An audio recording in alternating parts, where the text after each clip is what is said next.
É isso aí, João Pedro. Eu tô aqui com o Coronel Renato Preste, especialista em segurança pública, e com o professor e pesquisador Ricardo Bedendo, da Faculdade de Comunicação da UFJF. Nós vamos conversar um pouco sobre a posse de armas no Brasil. Nós tivemos a instauração do Estatuto do Desarmamento em 2003. O que deu certo e o que deu errado nesse estatuto para poder mudá-lo a partir agora de 2019. Coronel.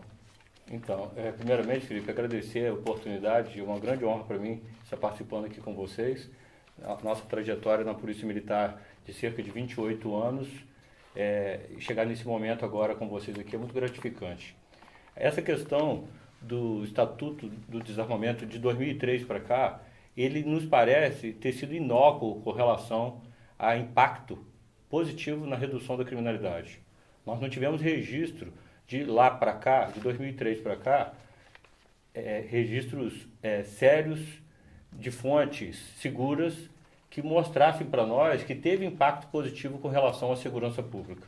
E nós tivemos, de 2003 para cá, com o Estatuto do Desarmamento, se a gente percebe, se as pessoas perceberem isso, inclusive senso comum, mas existe dados que mostram também que 90% das lojas de armamento no Brasil foram fechadas de 2003 para cá em virtude do Estatuto do Desarmamento. Não sou a favor do comércio de armas, não sou a favor do armamento geral da população, mas esses fatos em nada ajudaram a redução da criminalidade no Brasil. Muito pelo contrário, houve uma explosão da violência.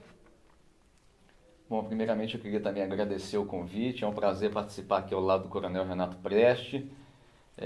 Eu entendo que o Brasil vive uma realidade já há muitos anos, que muitas das nossas leis, elas entram em conflito com as realidades operacionais, tanto de agentes públicos quanto das instituições públicas. E o caso do Estatuto do Desarmamento, como muito bem disse o Coronel, não é diferente. A gente tem uma legislação que encontra dificuldades de operacionalização, tanto do ponto de vista da fiscalização. A gente sabe que um dos grandes gargalos, um dos grandes problemas que nós temos com relação à questão tanto de posse quanto de porte de arma de fogo é a fiscalização, incentivo, motivação dos agentes públicos que trabalham com a segurança pública no país. Então, há uma série de aspectos que interferem diretamente na aplicação da lei. Então, não basta muitas vezes você fazer a lei, você ter no papel o que é uma realidade desejada, mas a realidade vivenciada, ela muitas vezes é conflitante e não é diferente com o Estatuto do Desarmamento. Uhum. A partir disso que vocês falaram sobre o Estatuto, nós sabemos que o cidadão ele pode ter 4 armas, tanto em casa ou no trabalho. Eles têm a posse dessas armas, mas não têm o porte de arma. Como que a pessoa pode lidar? Se ela pode ter a arma, mas ela não pode andar com ela, ou seja, ela só poderia evitar essa situação de violência dentro de casa. Então, primeiramente, eu acredito que a gente não tem como falar desse assunto sem explicar alguns conceitos que eu vejo que as pessoas confundem muito. Primeiramente, explicar o conceito e a diferença entre posse e porte de arma. Você disse muito bem, a posse de arma é uma autorização que as pessoas podem ter. Elas não terão automaticamente, elas podem ter, depois de passar por um devido processo, onde elas terão autorização para ter a arma em casa ou no local de trabalho. O porte de arma é uma autorização para que as pessoas transitem com essas armas. Elas vão até a rua, local aberto, e aí é o porte de arma. O porte de armas, por enquanto, ainda não foi falado aí pelos nossos legisladores, não tem nada formatado ainda. Existem até alguns projetos na Câmara Federal falando sobre a questão de flexibilização do porte de arma, mas ainda não foi falado. Essa questão, então, que você perguntou sobre a posse de armas, a posse de arma de fogo, a pessoa ela pode ter a arma, ela passa por um processo onde ela vai ter a licença para ter a arma, essa arma tem que ser registrada e depois ela tem que ter autorização para ter a posse de arma. Esse processo, como se fosse falar de uma forma assim, bem simples, seria um processo semelhante ao processo de habilitação para retirar CNH. A pessoa tem que passar por 4 quesitos básicos. Primeiro, ela tem que provar que ela sabe manusear a arma de fogo e que ela passou por um treinamento específico. Ela tem que comprovar que tem antecedentes criminais negativos, quer dizer, ela não tem nenhum antecedente criminal. Terceiro, ela tem que mostrar que ela tem uma ocupação lícita, entendeu? Que ela tem uma ocupação que ela possa comprovar que é uma ocupação legal. E quarto aspecto, que é muito importante, é ela mostrar que passou em um teste psicológico. Então é um processo que é um processo complexo, um processo que tem uma certa burocracia importante para que as pessoas que sejam devidamente autorizadas, ela tenham a posse de armas. Aí você me pergunta, como que é isso? Ela tem a arma em casa, ela pode ter arma em casa e arma no trabalho, mas ela não pode transitar. Realmente ela não pode transitar. Essa arma foi feita para ela se defender de invasores e de criminosos em suas propriedades e nos seus estabelecimentos comerciais. Não é qualquer local de trabalho também não.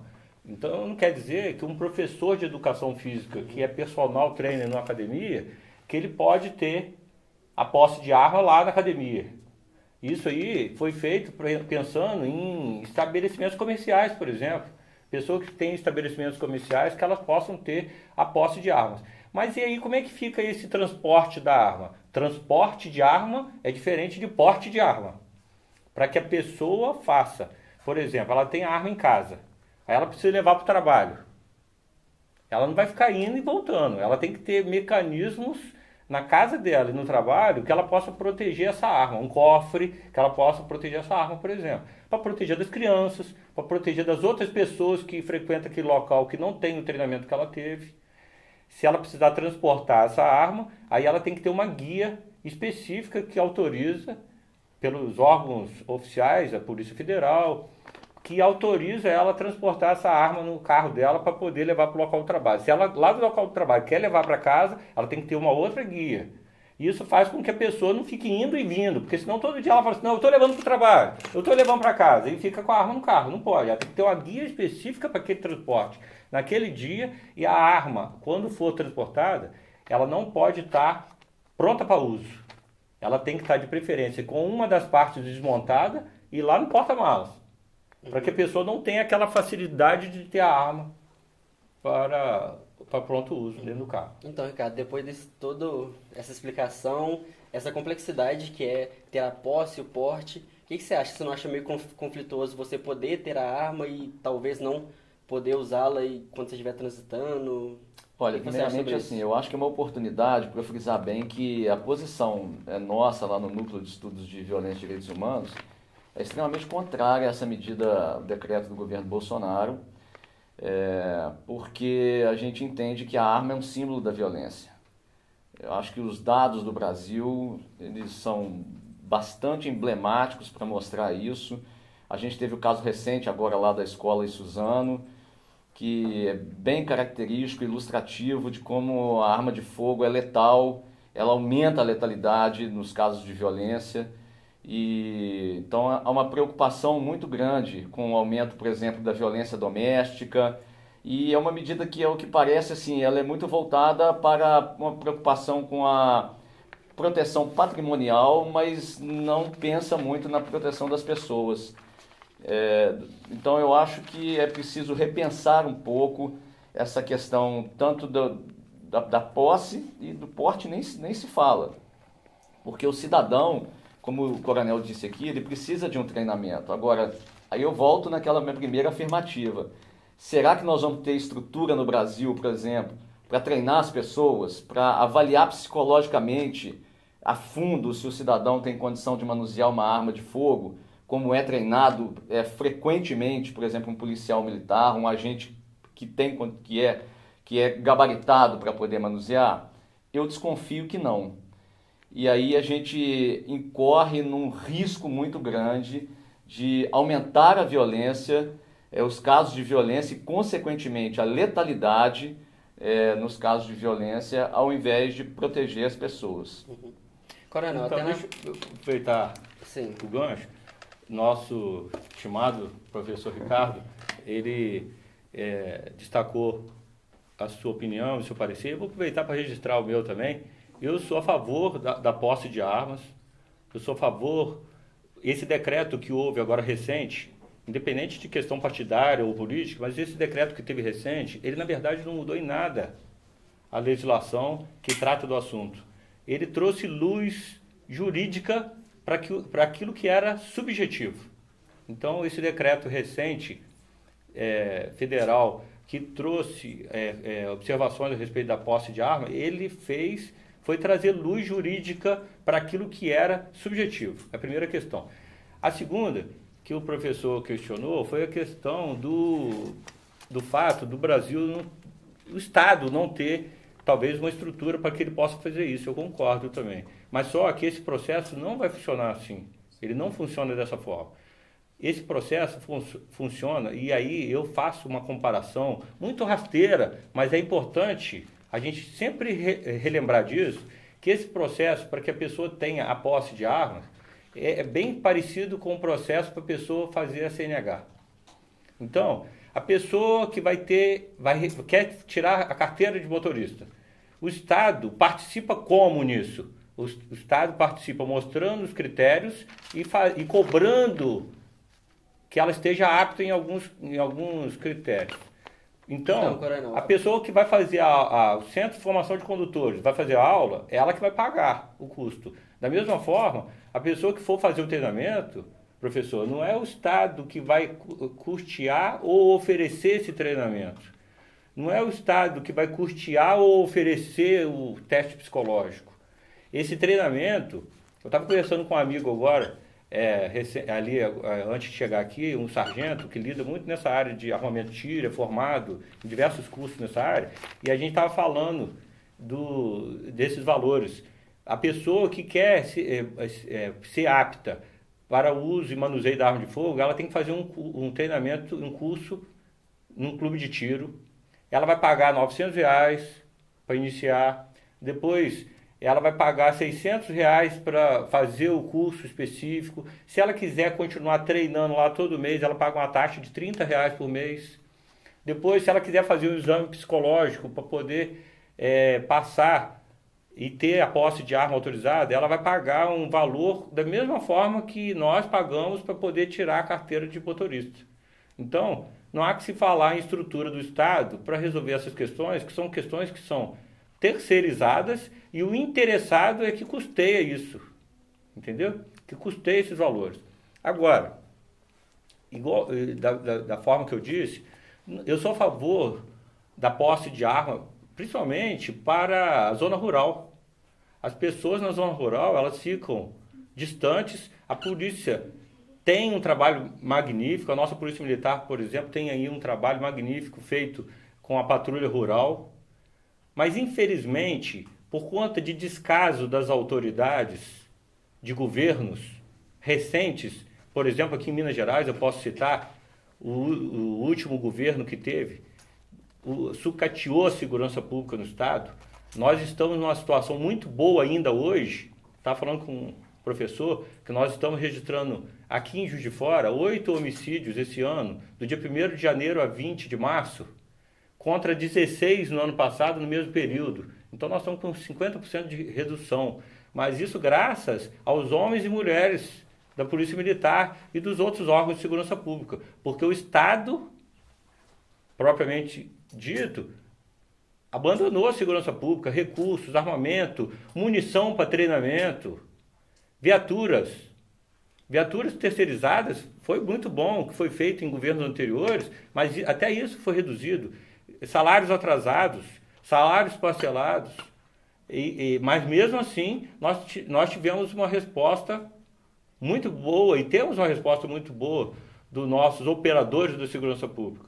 Agora, essa questão... Coronel, só para elucidar essa última fala que você falou das áreas periféricas que precisam mais dessas armas, e também do custo que é para ter da zona rural, da zona rural, que é custo para ter esses registros.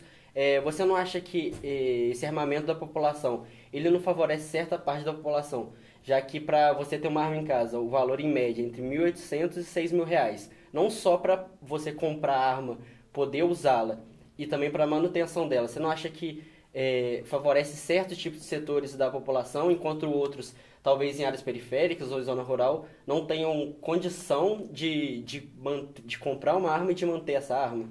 Não, eu não concordo, não. Meu pensamento é o seguinte: a pessoa, principalmente o proprietário de zona rural e o comerciante de pequenos estabelecimentos, eles têm que ter o direito, e isso é questão de direito individual, elas têm que ter o direito de se proteger. O Estado não dá conta, como eu disse, nós temos a Polícia Militar, os órgãos de segurança pública que fazem um brilhante trabalho, mas os nossos autoridades do governo estadual, por exemplo, cito o caso aqui em Minas, eles não dão o suporte necessário para que eles tenham uma estrutura boa de trabalho.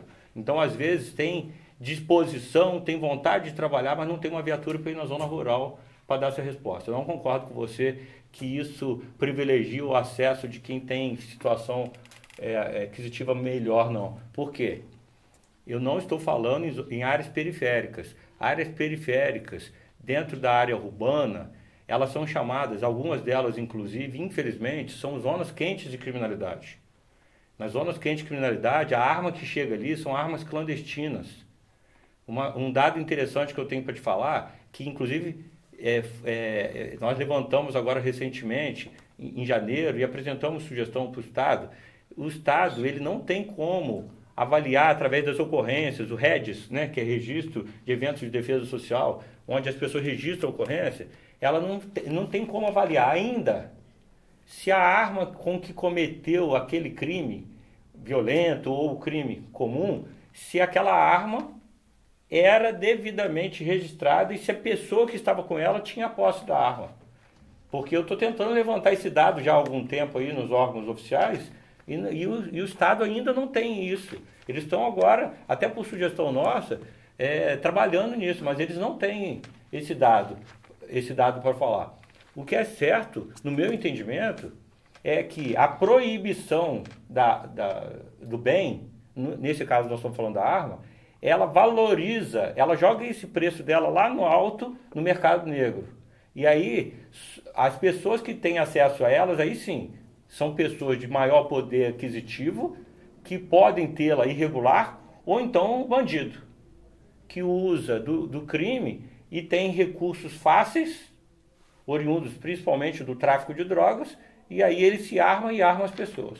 Ricardo, qual é a sua opinião, pensando nessa zona quente de criminalidade e no preço que é para compra e manutenção de arma? Primeiro eu queria frisar também, assim, me permita, coronel, discordar. Eu acho que o Estado ele tem que arcar, sim, com a responsabilidade. A partir do momento que ele implementa uma lei ou um decreto, como foi feito pelo governo Bolsonaro, ele tem que assumir a responsabilidade. E o que nos parece, assim, que esses critérios não estão muito claros ainda para a população, e a própria legislação ainda precisa ser melhorada nesse sentido. Né? Que tipo de treinamento as pessoas devem passar, qual a frequência desse treinamento, que tipo de fiscalização vai acontecer periodicamente. Então essas questões eu acho que precisam ser melhor trabalhadas. A sensação que ficou com esse decreto da posse de arma é que o governo, antes de lançar um plano de segurança pública nacional, ele já lançou um decreto que causa a sensação que ele está atribuindo a responsabilidade maior ao cidadão pela sua segurança e o Estado praticamente ficando numa zona ali mais secundária.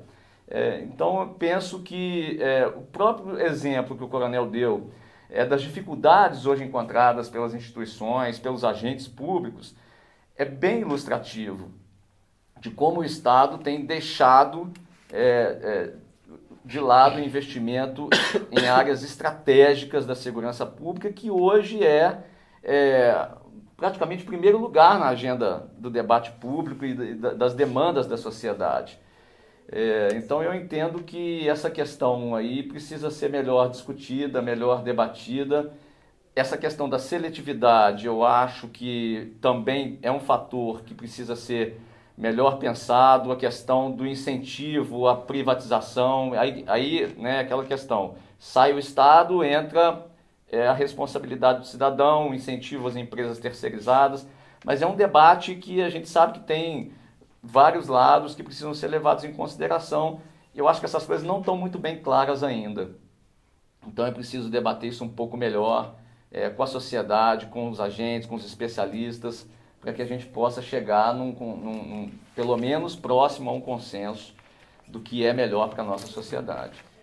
Eu tinha preparado aqui 2 perguntas, mas a partir da fala de vocês eu vou juntar as duas. Pensando no decreto que você falou e pensando de acordo com você, essa nova luz que esse decreto deu à legislação, a Grã-Bretanha, ela diminuiu o desarmamento desde 97 e teve números positivos contra a criminalidade. A Nova Zelândia, recentemente, ela sofreu um atentado que teve 50 mortos e também tende a seguir esse padrão que foi feito na Grã-Bretanha. Por que o Brasil ele vai contra esses formatos que são feitos e que, pelo menos, estão dando certo em outros países e vão de encontro ao que é, por exemplo, feito nos Estados Unidos, que é o segundo no ranking de mortalidade por armas de fogo? Você foi muito feliz nessa observação, eu ia tocar nesse assunto especificamente da Nova Zelândia. Por que o Brasil não segue esses exemplos? Porque eles estão seguindo o exemplo do Brasil.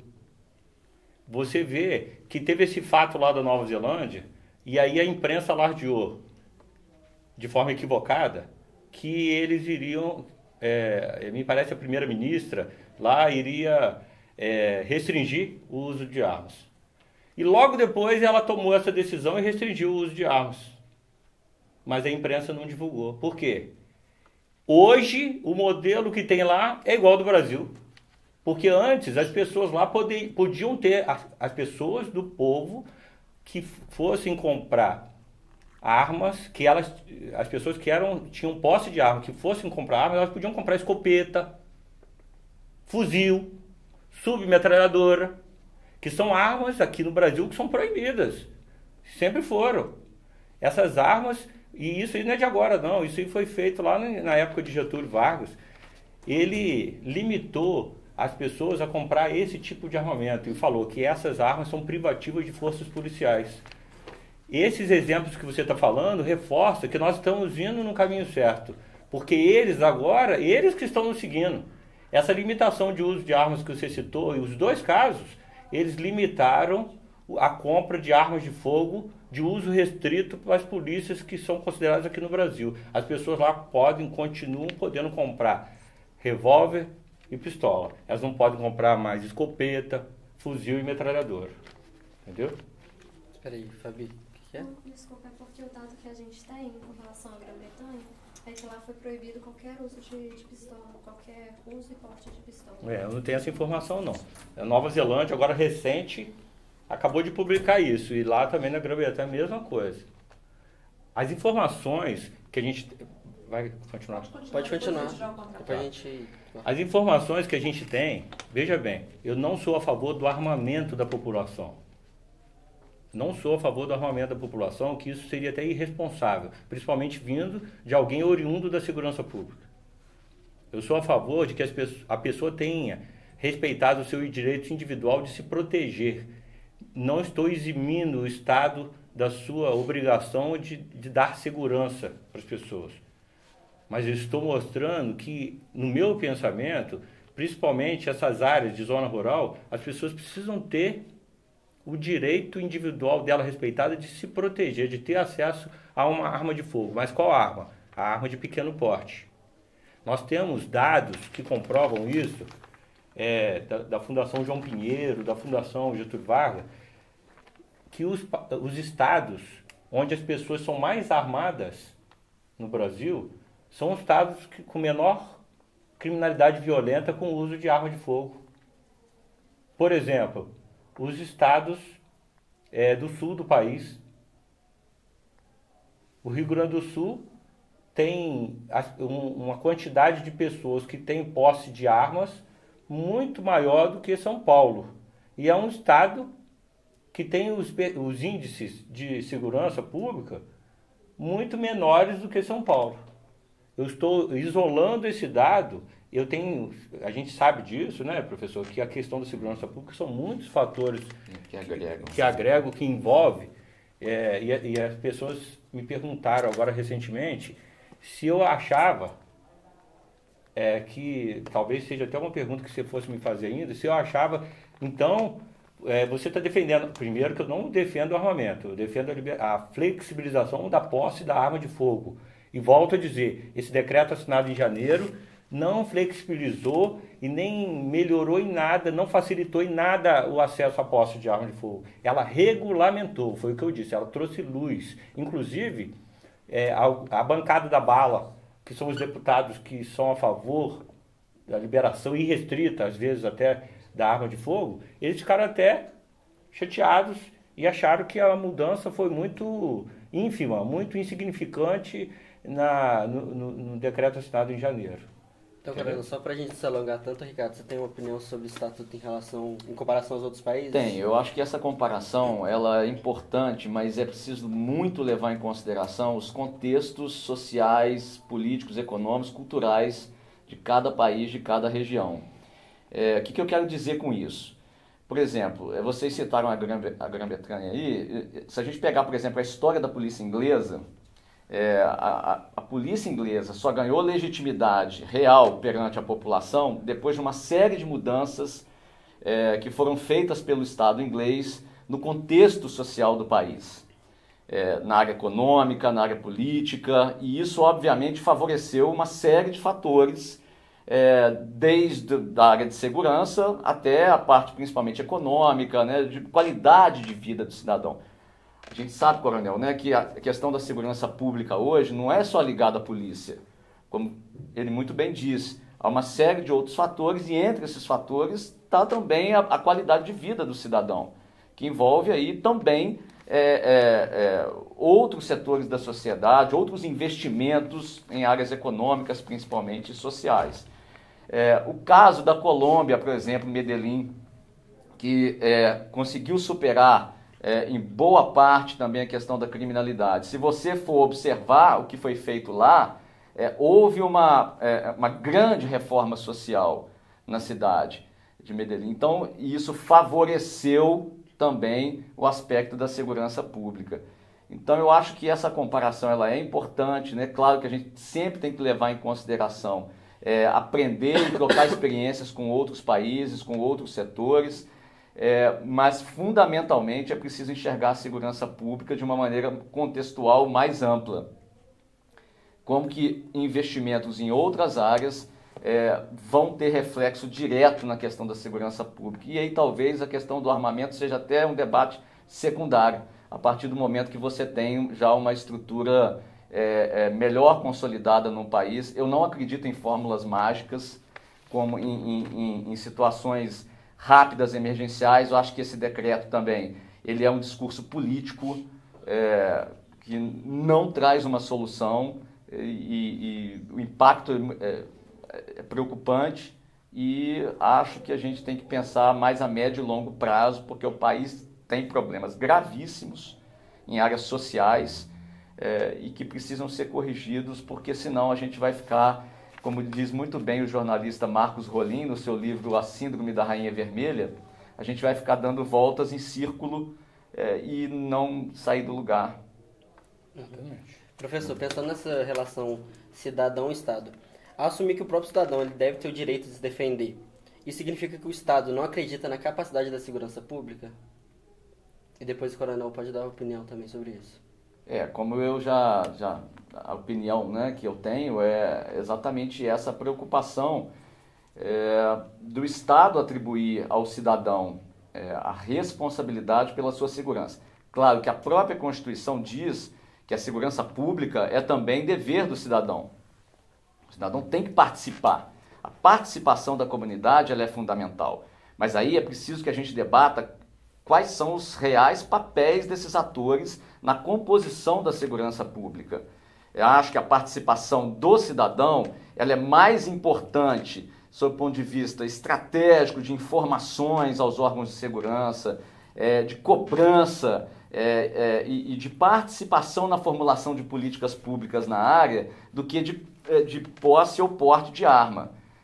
Então, acho que o cidadão tem que participar dessa forma, dessas várias formas que são possíveis e que certamente vão contribuir muito para o crescimento não só da segurança pública, mas de uma qualidade de vida de uma maneira geral, como eu disse aqui. Mas para isso também é preciso dar incentivo a ele. Não é fácil, né, os projetos de integração. Aqui no Brasil, a gente tem também o problema de descontinuidade das políticas públicas. A gente teve, por exemplo, em outubro do ano passado, o lançamento, ainda no governo Temer, do Sistema Único de Segurança Pública, do Plano Nacional de Segurança Pública, mais um, entre alguns que já foram lançados desde o início do século, e que sempre em governos são descontinuados. E o governo Bolsonaro entrou e nem mesmo esse plano foi mencionado até agora pelo ministro da Justiça. Então nós não, quer dizer, um trabalho que se perdeu, ao que parece, né? Um plano que, se você analisar, ele prevê, por exemplo, a integração ainda maior dos órgãos de segurança, da comunidade, a criação de setores que vão incentivar esse trabalho, e a gente não vê agora, até agora a gente não viu sequer esse tema ser levantado pelo novo governo. Então é mais uma preocupação também que a gente carrega e que eu acho que precisa ser integrada a esse contexto, a esse debate. Ana, o que você acha de dar autonomia para o cidadão? O Estado pode estar assumindo talvez uma falha de segurança pública? Mas é falho mesmo. Onde nós temos aí 8% dos crimes no Brasil são elucidados. Só 8% dos crimes. É um percentual muito baixo. O Brasil prende mal. O sistema carcerário, né? O sistema carcerário nosso não é legal. Nós temos sistema prisional, profissionais altamente gabaritados, são os nossos agentes penitenciários, fazem um trabalho assim fenomenal, mas com estrutura péssima, uma estrutura de trabalho terrível. Precisa prender mais. É aquilo que eu estava falando, e repito porque é importante. Essa questão do armamento, o professor disse muito bem aqui, talvez pudesse até ser colocado em segundo plano. Eu entendo que a questão da criminalidade, ela vai ter impacto, ela vai sofrer impacto se o bandido for preso e mantido preso. Se ele for preso e mantido preso, a sensação que o outro bandido que está lá fora, antes de cometer um crime, ele vai pensar duas vezes. Porque se ele for preso e mantido preso, a criminalidade melhora. Mas isso, infelizmente, no Brasil não acontece por conta da questão das penas, né? Aqui eu coloco assim, a progressão das penas, estrutura burocrática do sistema de investigação de algumas polícias, a questão das saídas temporárias, indultos. E algumas vezes, Felipe, como oficial da Polícia Militar, trabalhando no policiamento ali na zona leste de Juiz de Fora, o Ricardo lembra quando nós estávamos trabalhando ali na 70ª companhia ali, sediada no Bairu, onde faz a responsabilidade territorial pelos 4 estabelecimentos prisionais de Juiz de Fora, em várias ocasiões, no dia da saída ou do indulto, lá na porta do estabelecimento prisional, um homicídio. O cidadão, o bandido, acabou de ser colocado na rua, matava uma pessoa que foi visitar o outro lá, porque era desafeto dele. Então, o que nós precisamos aqui no Brasil é repensar essas políticas públicas, cobrar muito das pessoas, repensar essa questão de indulto, saída temporária. As polícias precisam fazer um trabalho integrado, sem vaidades, repensar essa questão da progressão da pena. Aí eu acredito que a gente vai ter uma estrutura melhor. Agora, eu volto a te dizer, essa questão da flexibilização da posse de armas, ela não é uma política pública de segurança pública. No meu entendimento, é um direito individual que as pessoas têm de se proteger. Eu, sinceramente, eu não tenho dúvida de que o Estado falha muito nas suas políticas públicas de segurança pública. Na verdade, eu tenho certeza. Eu tenho certeza não como observador de fora. Sim. Eu tenho certeza por 28 anos de serviço prestados de servir e proteger a comunidade na Polícia Militar. Uma instituição bicentenária que é a Polícia Militar de Minas Gerais. Entendeu? Eu tenho certeza que o Estado falha. E eu tenho certeza que a nossa situação é boa ainda e não é pior graças aos profissionais da segurança pública. Coronel, pensando nesse direito que você falou, que você afirma que o cidadão deve ter o direito individual de se defender. O IPEA soltou uma pesquisa que entre 95 e 2003 cresceu a taxa de homicídios em mais de 20%. E após o Estatuto do Desarmamento, de 2003 a 2012, essa taxa cresceu só 0,3%. Então, mesmo assim, você continua defendendo que o cidadão deve ter o direito individual de ter uma arma em casa? Mas eu não tenho essa informação. Esse dado é um dado seu, os dados que eu tenho, inclusive, de 2003. É um dado do IPEA. Então, esse dado de 2003 para cá, a criminalidade violenta aumentou. Inclusive, nesse período, eu era capitão, major, comandante da Polícia Militar. Nós passamos por diversos programas do Estado, onde foi implantado o IGESP, não sei se o professor lembra, né? Que era um trabalho onde a gente fazia um acompanhamento diário das ocorrências, e o que nós temos, os dados que eu tenho, mostram que em nada a criminalidade recuou nesse período de 2003 para cá. Muito pelo contrário, nós tivemos no ano de 2004, 2005, não sei se algum de vocês lembram, que nós tivemos aí em virtude do Estatuto do Desarmamento, várias pessoas indo procurar a Polícia Federal para entregar suas armas, e tivemos uma entrega muito grande. Meu pai é praça, meu pai falecido agora, 30 dias atrás, meu pai era praça do Exército Brasileiro, e eu me recordo dele lá, entregar o revólver dele lá na Polícia Federal. Nós tivemos isso no ano de 2004, 2005, de forma maciça, e volto a te falar, agora não é questão de dados, é senso comum. Eu, como oficial da Polícia Militar, percebi que de 2006 até os tempos atuais, a criminalidade vem aumentando muito. Eu posso imputar isso ao Estatuto de Desarmamento? Não posso. Mas o que eu tenho informação, e até onde eu sei e vivenciei, a criminalidade não recuou em nada. Tá bem. É um registro que eu vou fazer que cabe reflexão. E a gente, às vezes, eu fico muito feliz pelo fato de estar participando desse programa com vocês, porque até o nome do programa, né, Fora da Caixa, faz com que a gente pense, né? Pensar diferente, pensar criativo, pensar fora dos moldes convencionais, não é isso? E aí nós precisamos pensar diferente e fazer perguntas. Eles falam assim, o que move o mundo são as perguntas, não são as respostas. Mas a gente não pode ficar só perguntando. Você tem que se perguntar o tempo todo e buscando respostas. Buscando respostas. E aí eu deixo uma pergunta no ar. Como que a gente encara esse Estatuto do Desarmamento? Você mesmo disse, não diminuiu o crime. Você falou assim, pelos dados que você tem, o crime continua aumentando, mas em menos proporção. Bem menos proporção. Eu não tenho essa informação e não vivenciei isso na pele como operador da segurança pública. Muito pelo contrário, nós tivemos uma explosão da violência de 2010 para frente. Algo impressionante, que Juiz de Fora tinha 40 homicídios e começou a registrar 120 no ano. Não é verdade? Sim. Tinha 40 homicídios e começou a registrar 120. Aí eu deixo uma pergunta. Como que é o nosso pensamento sobre o Estatuto do Desarmamento, se a hora que a gente vai estudar a história do armamento, desarmamento, a hora que a gente vai estudar qual foi o primeiro Estatuto do Desarmamento do mundo? Quem fez o primeiro Estatuto do Desarmamento do mundo? Controlando, restringindo o uso das pessoas, deixando só na mão do Estado as armas? Foi o Hitler. O primeiro Estatuto de Desarmamento que foi feito no mundo foi feito pelo Adolf Hitler, no auge do comunismo. E uma das coisas que se fazia dentro do Estatuto de Desarmamento era fazer o cadastro rigoroso daquelas poucas pessoas que eram autoridades, eram militares e eram uma casta de pessoas escolhidas pelo Hitler que podiam ter acesso à arma de fogo. Aí eu deixo esse questionamento. E essa pergunta é uma pergunta que eu vou deixar em aberto. A gente não precisa responder ela aqui, mas eu acho que cabe uma reflexão. O que pensar do Estatuto de Desarmamento hoje, se o primeiro Estatuto de Desarmamento no mundo foi feito pelo Hitler? É meio estranho pensar isso mesmo.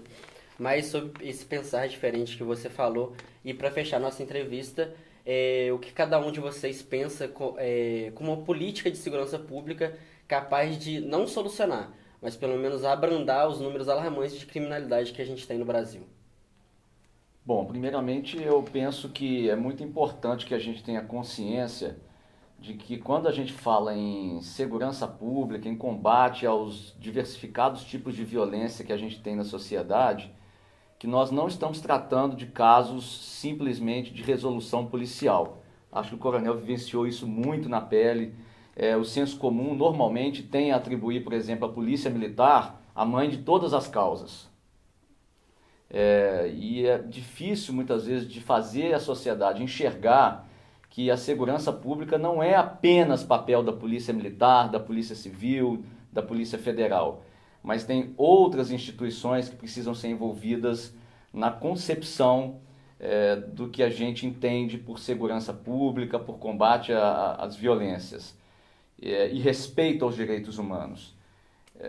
E aí a gente vai agregar os três poderes nesse diálogo e nessa prática das políticas públicas. Isso é muito importante que a gente tenha essa concepção, porque senão a gente não consegue avançar. A gente tem uma politização muito grande hoje do discurso de segurança pública que tenta oferecer fórmulas mágicas, rápidas para a população e que elas podem até causar um impacto imediato, mas lá na frente nós não vamos ter uma solução. Então a gente precisa pensar também a médio e longo prazo. É preciso haver as medidas a curto prazo? Sim, elas são fundamentais, como por exemplo o trabalho repressivo das polícias. Mas é preciso investir mais em prevenção, é preciso investir mais nos agentes públicos, valorizá-los mais, reconhecer o trabalho desses agentes públicos. É preciso cobrar mais das instituições políticas. Eu costumo dizer que a gente vive na segurança pública e na área como um todo, muito mais um problema político do que de polícia. Então é preciso ter um incentivo político maior, uma participação política maior, e aí entra a cobrança da sociedade também, nesse sentido, para que a gente consiga mudar esse contexto e tentar debater de uma forma mais coletiva e mais crítica essas questões tão importantes para a nossa sociedade. Muito bem, concordo plenamente, professor, com as suas palavras. Me recordo aí das nossas conversas aí ao longo da nossa carreira. Foram muitas, hein? Eu tive o prazer, Felipe, o professor chegou a me entrevistar quando eu era capitão, major na Polícia Militar. Como repórter da Tribuna de Minas. Agora está do seu lado. O mundo dá então, voltas. Assim, é uma honra a gente estar aqui. Boas voltas. Ombreando com o senhor nesse assunto aí, que é um assunto tão polêmico, né? Essa questão das políticas de segurança pública passa pelo que o professor disse, eu reafirmo, porque é verdade que ele disse muito bem que precisa de ter investimento nos órgãos de segurança pública, precisa ter um fortalecimento da autoridade, as pessoas precisam respeitar mais a autoridade, a questão dos recursos para que os profissionais operadores de segurança pública possam trabalhar de forma integrada, um investimento no setor de inteligência, a questão de uma política séria de combate ao tráfico de drogas. Aí sim, eu acho que a gente não pode ficar só no campo da crítica e da observação e das perguntas. A gente tem que ter também propostas, né? Eu acredito que em âmbito federal e também algumas questões no âmbito estadual podem e deviam ser feitas com relação ao combate ao tráfico de drogas. O tráfico de drogas, infelizmente, é um mal que está arraigado em toda a sociedade, em vários campos, em vários tipos de crime. Inclusive até em alguns crimes do colarinho branco, o tráfico de droga pode estar arraigado, porque nós temos notícias de ter alguns entes políticos aí que são financiados pelo tráfico de drogas. Então precisa ter um combate severo ao tráfico de drogas. Aí sim, eu acredito que precisávamos usar as Forças Armadas, a Guarda, a Força Nacional de Segurança Pública, para fazer uma ação vigorosa, rigorosa e repressiva contra o tráfico de drogas. Acredito, nós estamos tendo exemplos positivos aí, alguns exemplos positivos aí registrados nos últimos dias lá no Rio de Janeiro, do combate rigoroso e vigoroso que está sendo feito ao tráfico de drogas lá no Rio de Janeiro. Eu acredito que uma das coisas que podem vir ecoar positivamente com a relação ao sentimento de paz, porque nós queremos é isso. Eu, você, o professor, todas as pessoas, eu acredito que nós, pessoas de bem, pessoas que têm suas faculdades mentais normais, elas querem paz. Elas querem um ambiente de paz para que elas e seus familiares vivam. Então, eu acredito que passa por isso. Integração das forças policiais, valorização, recursos para trabalhar e um combate ferrenho ao tráfico de droga, usando as Forças Armadas e aqui no caso de Minas Gerais, usar todas as forças do Estado. Nós temos um exemplo, eu fui da Defesa Civil do Estado e lembro, agora recentemente com esse caso de Brumadinho, é um grande exemplo. Você vê lá todos os órgãos do Estado trabalhando juntos, sob a batuta da Defesa Civil e do Corpo de Bombeiros Militar, mas todos os órgãos do Estado trabalhando juntos. Da mesma forma, nós tínhamos que pegar todos os órgãos do Estado e fazer um combate ferrenho ao tráfico de drogas. Como que a vigilância sanitária pode trabalhar, Felipe, no tráfico, contra o combate ao tráfico de drogas? Ela pode ir conosco numa operação. Eu fazia operações em algumas zonas quentes de criminalidade aqui de fora que eu levava vigilância sanitária, porque aquele estabelecimento comercial que traficava drogas, eu não conseguia prendê-lo em flagrante de forma alguma, porque eles eram avisados antes da nossa chegada, porque eles viam a viatura chegando. Eu conseguia combater o tráfico de drogas ali, porque o vigilante sanitário ia lá comigo e fechava o estabelecimento dele, porque estava de forma irregular. Então, muita coisa pode ser feita de forma setorial, todo o Estado trabalhando. Eu acredito que o principal que precisa haver é vontade política de resolver. E parece que em alguns governos passados e recentes, a gente percebe que existe até, me parece, uma vontade política de deixar o circo pegar fogo. Quanto pior, melhor. Entendeu? O que precisa haver é vontade política para resolver. Então, eu não sei se nós estamos encerrando aqui, né? Eu encerro a minha palavra dizendo que a nossa vontade é de ter um ambiente de paz. O que nós queremos para a comunidade é um ambiente de paz, não é um ambiente de guerra. E você que está acompanhando a nossa entrevista no Fora da Caixa, fica ligado nas redes sociais. As nossas gravações rolam toda quinta de manhã e você pode mandar a sua pergunta. A gente recebeu a pergunta do Gesualdo Castro. Com a aprovação da reforma da Previdência e sucateamento do trabalho formal com carteira assinado, proposto pelo presidente, somado à liberação de armas, como vocês acham que ficaria a questão do controle e violência no país? Bom, eu penso que isso vai de encontro ao que eu estava contextualizando, de como que a área de segurança pública e combate à violência ela está diretamente relacionada a outros eixos da vida social, da participação social, como por exemplo a área econômica. A reforma da Previdência é uma questão que sim, que vai interferir diretamente sob o ponto de vista da qualidade de vida do cidadão e consequentemente na segurança pública e nos combates, políticas de combate à violência, às violências. É preocupante o cenário, sim, eu concordo aí com o Gesualdo, porque a reforma da Previdência ainda precisa passar por aprovação, ela foi proposta pelo governo Bolsonaro e agora ela vai para a Câmara dos Deputados, depois passa pelo Senado também. E existe uma crise política instalada. Essa semana a gente está vendo aí o problema entre o governo Bolsonaro e o presidente da Câmara dos Deputados, o Rodrigo Maia. Então a gente sabe que existe uma crise política que pode, obviamente, interferir nesse processo e é preocupante. E aí vai de encontro também o que eu falei, né? Esses atores precisam se entender, porque sem governabilidade também tudo fica mais complicado, mais difícil, e a gente espera que esse problema político seja resolvido para que seja aprovado ou reprovado, se for o caso, ou que se encontre uma melhor fórmula para a reforma da Previdência, para que isso tenha um final feliz, podemos dizer assim, para o cidadão brasileiro, que obviamente está preocupado com tudo isso. Veja bem, se eu bem entendi a pergunta do Gesualdo, ele quis dizer o seguinte: com a possibilidade da reforma da Previdência, sucatear os postos de trabalho e termos mais pessoas desempregadas, e a questão da falta de recurso financeiro levar a pessoa a cometer crime, aumento de criminalidade. Nós tivemos uma máxima durante muitos anos de que a desigualdade social, a miséria, a dificuldade a acesso a recursos financeiros era imperativo para o aumento da criminalidade. Isso foi jogado por terra.